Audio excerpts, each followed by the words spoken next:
So, the more observant of you may notice I'm just playing New Mario the Wii's music again because it's the same freaking soundtrack. New Super Mario Bros. 2 it's a really weird game. So let me start by saying it's not bad. As we were just talking about not too long ago, there's nothing wrong with being a mid-game. And this one is certainly better than a lot of other platformers I've played. But ultimately, most of the quality of this game sits on the giants of things that previous games had already done well, because this is a level pack. This is something Nintendo does semi-frequently. We had Lost Levels back in the NES.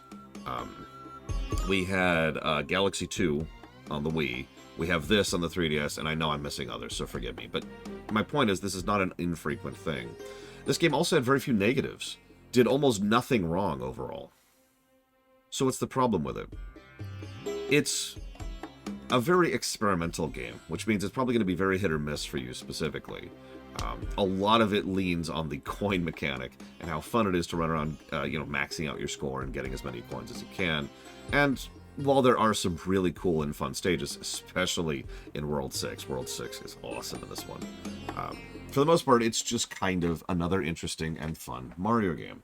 What I find most interesting about this one is that it was done by the B team, a lot of people who would actually go on to make another series you may have heard of called Splatoon. This was a, hey, everybody, you want to do some work on a Mario game, just to get some experience. And so this was being done while the A team, the actual core Mario 2D developers, I forget their title, they were working on New Super Mario Bros. U. So this was always seen as something of a filler game. But again, that's not necessarily bad. The biggest downside I would say for this game is the fact that it's on the 3DS, which 3DS games, like many, many other games, tend to be just console locked, and who knows if we'll ever get 3DS games off the 3DS. So availability is a huge problem, but let me go ahead and say rather firmly that I can and do recommend this one. But now's a good time to talk about something. Fatigue. Now, I have the same fatigue problems everyone else does, although I think I have a little bit more tolerance for it. For example, and I've talked about this before, I never got tired of the Assassin's Creed series. The games got bad, and then good, and then bad, and then good, and bad, and then good, and bad, but I never got tired of them. I never had MCU fatigue, to use a recent one. I never got tired of Star Wars being shoved down my throat. Fatigue isn't really something I suffer in the strictest sense of the word, but I do know it's a thing for other people.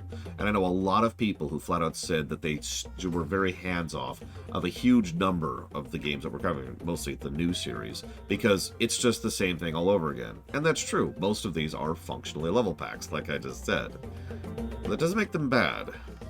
And if you're interested in more of the same content, this is not a bad one to jump into. But if you want them to really shine and really showcase what they can do with a 2D Mario,